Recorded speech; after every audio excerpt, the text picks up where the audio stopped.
जो साडे सारिਆਂ ਲਈ हुक्म है। किस तरह उन्होंने सच विच समाए, जदों उन्होंने शहीद किया गया, दीवारां दे विच चिनाया गया, उन्होंने तो अपने देही तो वखरी होना सीखा होया सी, इन्ना उन्होंने प्रैक्टिकल सी।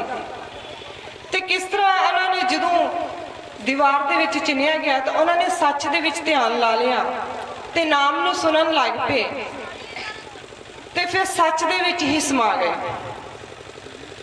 इसे तरह ही माता जी सन, कई जीव इस भरम विच हन कि उन्होंने छाल मार दी, पर नहीं, उन्होंने समाधि लाई, सच दे विच ध्यान लगाया, नाम नूं सुनिया तो सच विच ही समा गए। उन्होंने भी इन्ना प्रैक्टिकल हो चुका सी। इस तरह असी भी प्रैक्टिकल करिए जो असी साडा जीवन का मनोरथ है। की मनोरथ है? महाराज गुरबाणी च दस रहे हैं, भाई प्राप्त मानुख देहरिया, गोबिंद मिलन की यह तेरी बरिया। परमात्मा नूं मिलन लई मानस जमा सानू बख्शिश किया है परमात्मा ने। ये एवं नहीं मिल गया, ये साडी पिछली भगती है, बेनतियां जोड़ियां हैं साडियां मालिक प्रति, ਉਹਦੇ बदले सानू मानस देही मिली है, जिसनों महाराज गुरबाणी च दस रहे हैं, गुरसेवा ते भगत कमाई तापे मानस देही पाई।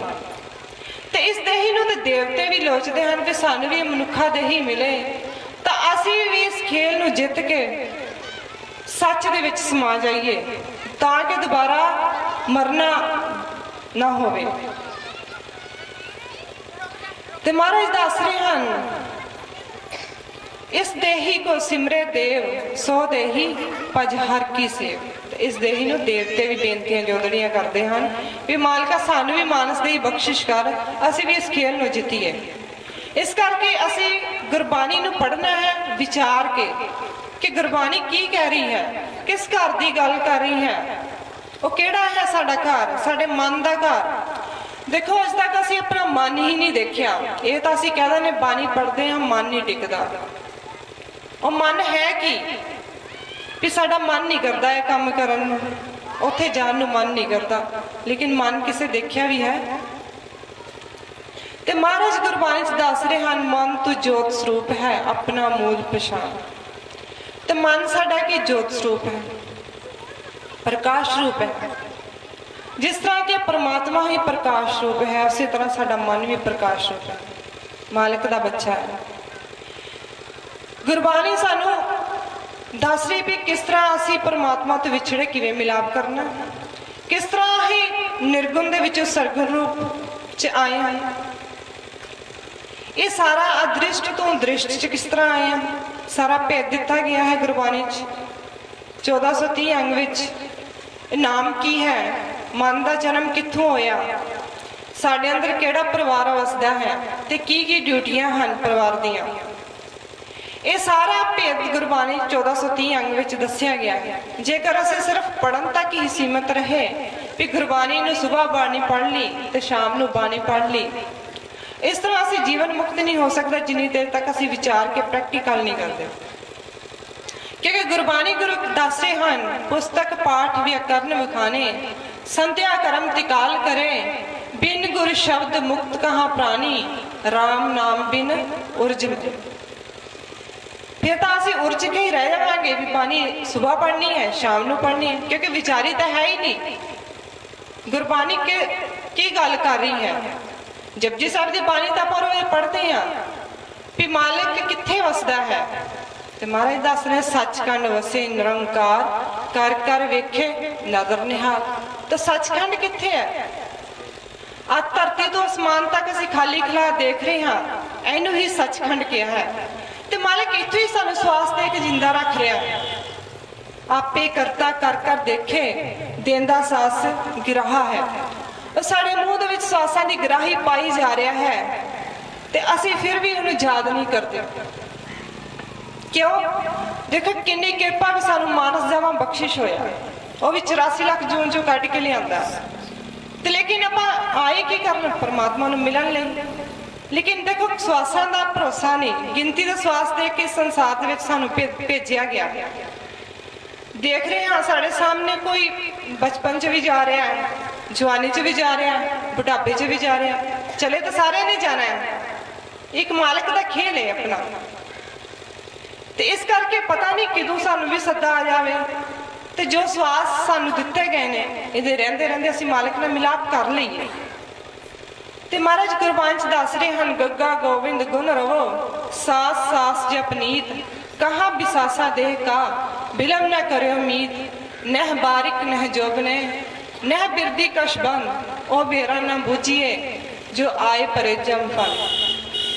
क्योंकि जमा ने पता नहीं किस टाइम ते आ जाना है, इस करके आपां जिउंदे जी मरना सीख लईए ताकि दोबारा मरना ना होवे। महाराज कहते किस तरह की मरनी सीखनी है? महाराज कहते ऐसी मरनी जो मरे बहुत ना मरना होवे, जेकर साहिब मनो ना विसरे ता साहिला मरना होवे, तो फिर सौखा हो जाएगा सानू मरना। क्योंकि जेकर असीं जिंदे जी उस मालिक की आवाज़ नूं ही ना पहचानिया, उस मालिक नूं देखिया ही ना, परमात्मा नूं देखिया ही ना, तो किस तरह आपां अंतले सवासां ते असीं उहनूं देखांगे, सच च किस तरह समा सकते हैं जिन्नी देर तक आवाज़ की ना पहचान हुई। तो जेकर मालिक ने आवाज़ भी दी तो असीं डर जावांगे। तो महाराज किस तरह बोलते हैं, गुरशब्दी गोबिंद गजिया। और मालिक ने इन्नी उच्ची आवाज़ विच उन्हें पुकारना है सानू भी बच्चा हुण भी आखिरी स्वास ते भी मैनू मिल ले, लेकिन बच्चा डर जाता उसकी आवाज़ में, तो जमा वाले पासे भज जाता। क्योंकि मन दो तरीके नाल ही जाग सकता है, एक तो सिमरन द्वारा जाग सकता है, तो महाराज गुरबाणी च दस रहे हैं, सिमर सिमर सिमर गुरु अपना सोया मन जगाई। तो या फिर दूजे तरीके ना उदों स्वासां दा तन खत्म हो जाना, उदों जमा ने आके जगाना। किस तरह जगाना फिर उन्होंने, जम का दंड पड़े सिर ऊपर तब सोवत है जागे। फिर जमा ने फिर आखिरी तो स्वास होने हैं, तो उदों फिर कुछ कर भी नहीं सकते। इस करके आपां इन्हां स्वासां दे हुंदियां हुंदियां उस मालिक नाल मिलाप कर लीए कि जीवन की बाजी हार के ना चले जाइए। क्योंकि मन की जोत उही रहनी है जो सानू दिती गई है, तो जो पहले भी दिती गई सी। हुण चौथा युग चल रहा है भी सानू अपने घरों आया ने। केड़ा घर है साडा? महाराज कहते डड्डा डेरा ये नहीं, जह डेरा तह जान, वहां डेरा का शब्द गुर के शब्द, और गुरु के शब्द द्वारा असीं उस घर की पहचान करनी है, जिसनों निज महल किया, निज घर महल पावा सुख सहजे, बहोर न होई गो फेरा। तो उस निज महल नूं असीं देखिया ही नहीं, बहोर ना होई गो फेरा, मतलब भी दोबारा ना सानू जमन मरन का चक्कर होएगा जे असीं निज महल की पहचान कर लीए, 10वें द्वार की थिर घर की, उस थिर घर च बैठ जाइए जिसनों महाराज कहते थिर घर बैसो हरजन प्यारे, सतगुर तुमरे काल सवारे। जदों असीं थिर घर च बैठना सीख लिया, फिर अवस्था दे विच चले गए, विचारां तो रहत हो गए, तो फिर मालिक नूं आप चिंता होवेगी, और साडे कारज वो आप करेगा। असीं हुण चिंता करते हैं भी मैं संगत विच नहीं जा सकता, मेरा तो सारा काम पिया होया, कौन करेगा? जदों आपां चले जाना इस संसार नूं छड्ड के, फिर भी वो काम चली जाने। हुण साडे सामने कोई ना कोई जा रहा है, तो पिछों की काम रुक जाते हैं, उसे तरह ही चलते हैं। इस करके भी आपां सब ने चले जाना है, ताकि आपां जेकर असीं प्रैक्टिकल करके आप इस देह तो वक होना सीख लीए तो सौखा हो जाएगा। नहीं तो जो जमा ने आके परवाना दिखाना है तो सट मारनी है, तो फिर तो बहुत लेट हो चुके हो। इस करके ये खेल जिहड़ा ये ध्यान का चल रहा है, मन की जोत उही रहनी है, आकार बदल दिता जाएगा। जिस तरह आप कपड़ा बदलते हैं, हुण कपड़े पहने रात को फिर आप बदल देने होर पहन लेंदे आ, इस तरह जिहड़ा ये सानू शरीर मिलिया है एक कपड़ा है। जो स्वासां का धन खत्म हो गया, मन तो वही रहेगा, कपड़ा उतार के दूजा पहना दिता जाएगा, मतलब कि दूसरी जून च भेज दिता जाएगा। महाराज दस रहे हैं जोत उहा जुगत साए सहकाया फिर पलटी, भी मन की जोत वही रहनी है, सिर्फ आकार बदल दिता जाएगा। किस तरह? ये विचारां दा खेल है। महाराज कहते विचारां नूं तुसीं रोक लोगे तो जमन मरन तो रहा, तो विचार मारे तरे तारे उल्ट जून ना आवे। हुण विचार की आ जिहड़े आपां सोचते हैं, कभी किसी बारे सोची जाते, कभी किसी बारे सोचते, अपने बारे तो सोचते ही नहीं भी सानू असीं किस मकसद लिए इत्थे आए, ये तो पता ही नहीं। दूजे की निंदिया चुगली कर रहे हैं, ਇਹ ਪਤਾ ਨਹੀਂ ਹੈਗਾ ਵੀ ਆਪਾਂ ਜੇ ਨਿੰਦਿਆ ਕਰਦੇ ਆ ਤਾਂ ਕੀ ਸਾਨੂੰ ਸਜ਼ਾ ਮਿਲਣੀ ਹੈ। ਮਹਾਰਾਜ ਦੱਸ ਰਹੇ ਨਿੰਦਾ ਭਲੇ ਕਿਸੇ ਕੀ ਨਾਹੀ, ਮਨਮੁਖ ਮੁਗਧ ਕਰਨ ਮੂੰਹ ਕਾਲੇ ਤੇ ਨਿੰਦਕਾ ਨਰਕੇ ਘੋਰ ਪਾਉਣ। ਨਰਕਾਂ ਦੇ ਵਿੱਚ ਮੂੰਹ ਕਾਲਾ ਕਰਕੇ ਸਾਨੂੰ ਸੁੱਟ ਦਿੱਤਾ ਜਾਵੇਗਾ। ਅਸੀਂ ਇਹ ਤੇ ਕਹਿੰਦੇ ਵੀ ਸੱਚੀ ਕਰ ਰਹੇ ਆ ਵੀ ਉਹਨੇ ਇਦਾਂ ਕਿਹਾ ਸੀ, ਉਹਨੇ ਇਦਾਂ ਕਿਹਾ, ਮੈਂ ਤਾਂ ਸੱਚੀ ਗੱਲ ਕਰ ਰਿਹਾ। ਲੇਕਿਨ ਗੁਰਬਾਣੀ 'ਚ ਇਹ ਨਹੀਂ ਦੱਸਿਆ ਗਿਆ ਵੀ ਇਹ ਸੱਚੀ ਜਾਂ ਝੂਠੀ। ਜੇਕਰ ਕਿਸੇ ਦੀ ਨਿੰਦਿਆ ਕਰੋਗੇ ਤਾਂ ਆ ਸਜ਼ਾ ਮਿਲਣੀ, ਤੇ ਜੇ ਦੁਬਦਾ ਕਰੋਗੇ ਤੇ ਮਹਾਰਾਜ ਕਹਿੰਦੇ ਜਿਸ ਨਰ ਕੀ ਦੁਬਦਾ ਨਾ ਜਾਏ ਧਰਮ ਰਾਏ ਤੇ ਦੇ ਸਜਾਏ, ਤੇ ਧਰਮ ਰਾਏ ਨੇ ਸਜ਼ਾ ਦੇਣੀ। ਇਸ ਕਰਕੇ ਆਪਾਂ ਜੇ ਮਾਲਕ ਨੂੰ ਮਿਲਣਾ ਚਾਹੁੰਦੇ ਆ ਤਾਂ ਸਾਨੂੰ ਇਹ ਚੀਜ਼ਾਂ ਛੱਡਣੀਆਂ ਪੈਣਗੀਆਂ। ਲੋਕ ਲੱਜਾ ਨਹੀਂ ਕਰਨੀ ਵੀ ਜੇ ਅਸੀਂ ਨਾਮ ਜਪਦੇ ਆ ਗੁਆਂਢੀ ਕੀ ਕਹਿਣਗੇ। ਤੇ ਮਹਾਰਾਜ ਕਹਿੰਦੇ ਸ਼ਰਮ ਨਾਲ ਤੇ ਉਹਨੂੰ ਮਰ ਜਾਣਾ ਚਾਹੀਦਾ ਜਿਹੜਾ ਨਾਮ ਨਹੀਂ ਜਪਦਾ। ਲਾਜ ਮਰੇ ਜੋ ਨਾਮ ਨਾ ਲੈਵੇ, ਨਾਮ ਵੀ ਹੁਣ ਸੁਖੀ ਕਿਉਂ ਸੋਵੇ।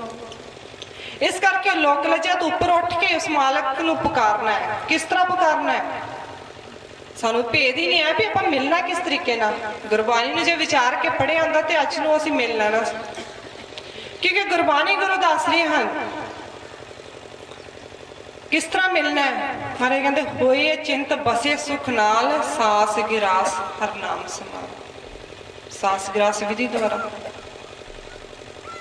ਲੇਕਿਨ ਆਪਾਂ ਸਵਾਸ ਗਿਰਾਸ ਦਾ ਪਤਾ ਹੀ ਨਹੀਂ ਵੀ ਕਿਹਨੂੰ ਕਹਿੰਦੇ ਸਵਾਸ ਗਿਰਾਸ। ਇਸ ਕਰਕੇ ਸਵਾਸ ਗਿਰਾਸ ਕਹਿੰਦੇ ਨੇ ਜਦੋਂ ਆਪਾਂ ਆਕਸੀਜਨ ਲੈਂਦੇ ਆ ਤੇ ਕਾਰਬਨ ਡਾਈਆਕਸਾਈਡ ਛੱਡਦੇ ਆ, ਉਹਨੂੰ ਕਹਿੰਦੇ ਸਵਾਸ ਗਿਰਾਸ। ਤੇ ਮਾਲਕ ਨੂੰ ਉਹੀ ਜੀਵ ਚੰਗੇ ਲੱਗਦੇ ਜੋ ਸਾਸ ਗਿਰਾਸ ਸਿਮਰਨ ਕਰਦੇ, ਗੁਰਮੰਤਰ ਨੂੰ ਦ੍ਰਿੜ ਕਰਦੇ। ਜੋ ਸਾਸ ਗਿਰਾਸ ਧਿਆਏ ਮੇਰਾ ਹਰ ਹਰ, ਸੋ ਗੁਰਸਿੱਖ ਗੁਰੂ ਮਨ ਭਾਵੇ। ਤੇ ਸਵਾਸ ਗਿਰਾਸ ਆਪਾਂ ਆਪਣੀ ਮੱਤ ਦੁਆਰਾ ਅਸੀਂ ਭਗਤੀ ਕਰੀ ਜਾ ਰਹੇ ਹਾਂ, ਕੋਈ ਬਾਣੀ ਪੜ੍ਹੀ ਜਾ ਰਿਹਾ ਹੈ, ਭਗਤੀ ਕਰੀ ਜਾ ਰਹੇ ਹਾਂ, ਲੇਕਿਨ ਗੁਰਬਾਣੀ ਕੀ ਕਹਿ ਰਹੀ ਉਹ ਕੁਛ ਨਹੀਂ ਪਤਾ। ਕਿਉਂਕਿ ਮਨ ਤਾਂ ਹਾਜ਼ਰ ਨਹੀਂ ਰਹਿੰਦਾ ਜਦੋਂ ਗੁਰਬਾਣੀ ਪੜ੍ਹਦੇ ਆ। ਮਨ ਤਾਂ ਕਦੀ ਕੋਈ ਕੰਮ ਕਰਦਾ, ਕਦੀ ਕੋਈ ਕੰਮ ਕਰਦਾ। ਕਿਉਂਕਿ ਉਹ ਪੰਜ ਹੁਣ ਸਾਡਾ ਮੈਚ ਕਿਹਨਾਂ ਦੇ ਨਾਲ ਹੈ, ਸਾਡਾ ਯੁੱਧ ਕਿਹਨਾਂ ਦੇ ਨਾਲ ਹੈ। ਮਹਾਰਾਜ ਦੱਸ ਰਹੇ ਹਨ ਕਾਇਆ ਨਗਰੀ ਇਹ ਮਨ ਰਾਜਾ ਪੰਜ ਵਸੇ ਵਿਚਾਰੇ। ਸਾਡੇ ਮਨ ਨੂੰ ਇਸ ਕਾਇਆ ਦਾ ਰਾਜਾ ਬਣਾਇਆ ਗਿਆ ਤੇ ਪੰਜ ਵੀ ਵਿੱਚੇ ਹੀ ਨੇ। ਪੰਜਾਂ ਦੇ ਨਾਲ ਹੁਣ ਸਾਡਾ ਮੈਚ ਚੱਲ ਰਿਹਾ, ਸੁਖਮ ਮੈਚ। ਮਨ ਜਾਗੇਗਾ ਤਾਂ ਉਹਨਾਂ ਪੰਜਾਂ ਦਾ ਵੀ ਭੇਦ ਆ ਜਾਏਗਾ ਤਾਂ ਪੰਜ ਕਿੱਦਾਂ ਦੇ ਨੇ। ਜਦੋਂ ਆਪਾਂ ਨੂੰ ਵਿਚਾਰ ਆਉਂਦੇ ਆ ਕਦੀ ਕਾਮ ਦੇ, ਕਦੀ ਕ੍ਰੋਧ ਦੇ, ਲੋਭ ਦੇ, ਹੰਕਾਰ ਦੇ, ਇਹ ਪੰਜਾਂ ਦੀ ਡਿਊਟੀ ਮਾਲਕ ਵੱਲੋਂ ਲੱਗੀ ਹੋਈ ਵੀ ਮਨ ਬੱਚੇ ਦੇ ਨਾਲ ਇੱਕ ਜਣੇ ਨੇ ਹਮੇਸ਼ਾ ਨਾਲ ਰਹਿਣਾ। ਆਪਾਂ ਦੇਖਦੇ ਆ ਪਰਿਵਾਰਾਂ ਦੇ ਵਿੱਚ ਝਗੜੇ ਹੁੰਦੇ ਆ, ਝਗੜਾ ਕਰਾਉਣ ਵਾਲਾ ਕੌਣ ਹੈ ਇਹ ਨਹੀਂ ਪਤਾ।